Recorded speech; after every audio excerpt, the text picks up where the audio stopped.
কোনো কিছু হলে আমি মানে পদক্ষেপ নিব বা আমি বলে দিব। স্যারের কিন্তু এরকম একটা স্টেটমেন্ট ছিল। তো এটা হচ্ছে আমরা অনিশ্চিত একটা পরিবেশের মধ্য দিয়ে যাচ্ছি আরকি। আর এছাড়া মানে বর্তমানে আমি কোনো হচ্ছে অসুবিধা দেখছি না। তো ২৬ তারিখে যেহেতু আমাদের মানে মেইন প্রচারণা স্টার্ট হবে।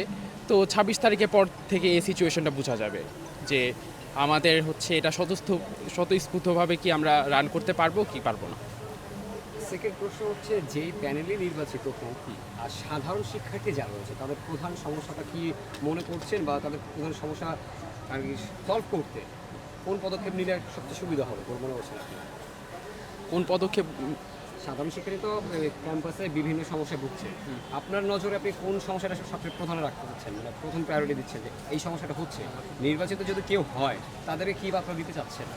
আচ্ছা, আমি বলবো যে আমাদের যে মানে পরীক্ষা মানে পড়ালেখা এখন হচ্ছে খুবই একাডেমিক এবং মানে এটা হচ্ছে শুধু একাডেমিকের উপরে হচ্ছে গুরুত্ব দেওয়া হয়, কিন্তু বর্তমান লাইফে কিন্তু একাডেমিক দেওয়া হচ্ছে না। তো আমাদের স্কিল সেমিনার, বিভিন্ন কেস কম্পিটিশন রয়েছে।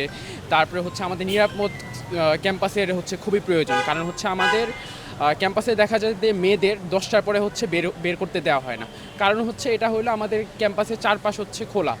তো তাদের এরকম একটা হচ্ছে নিরাপদ ক্যাম্পাস হচ্ছে আমি চাই। এছাড়া আমি চাই হচ্ছে একাডেমিকের পাশাপাশি যেমন আমাদের এক্সট্রা কারিকুলাম যে অ্যাক্টিভিটিসগুলো রয়েছে, তো সেখান থেকে যেন আমরা প্রশাসনের মাধ্যমে যেন এই জিনিসগুলো সলভ করতে পারি। কারণ এখনও হচ্ছে আমাদের এই জিনিসগুলো হচ্ছে এক্সট্রা কারিকুলামগুলো, কিন্তু এটা হচ্ছে স্টুডেন্টরা রান করছে, কিন্তু এই রান করতে যে স্টুডেন্টরা বিভিন্ন সমস্যার সম্মুখীন হতে হচ্ছে। যেমন আমাদের কোনো কিছু স্পন্সর লাগবে, আমরা কিন্তু নিজেরা তাদেরকে হচ্ছে রিচ করতে প্রবলেম হচ্ছে, কিন্তু আমরা কিন্তু অ্যাজ আ স্টুডেন্ট আমরা কিন্তু বিশ্ববিদ্যালয় থেকেই রিপ্রেজেন্ট করছি, কিন্তু বিশ্ববিদ্যালয় থেকে আমরা সেভাবে হচ্ছে সাপোর্ট পাচ্ছি না। তো আমি মনে করি যে অ্যাজ আ ডাকসু ক্যান্ডিডেট আমরা যদি হই, তাহলে আমি মনে করব যে বিশ্ববিদ্যালয় এবং স্টুডেন্টদের মাঝে একটা সেতু বন্ধনের কাজ করব। শেষ প্রশ্ন হচ্ছে ব্যক্তিগতভাবে বা একজন সাধারণ স্টুডেন্ট হিসেবে ডাকসু নির্বাচনকে ঘিরে আপনার প্রত্যাশা?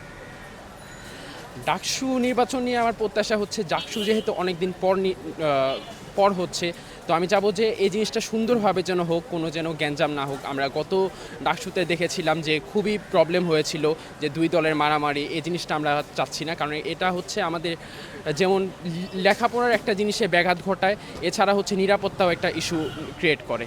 তো অলরেডি আমরা 5ই আগস্টের মধ্য থেকে একটা কি বলেন খারাপ সিচুয়েশনের মধ্যে দিয়ে গিয়েছি। তো আমরা চাই না যে হচ্ছে আবার একটা খারাপ সিচুয়েশন আসুক। তো এই আনসার্টেনিটি থেকে হচ্ছে আমরা বের হতে চাই আর কি। ধন্যবাদ। Thank you.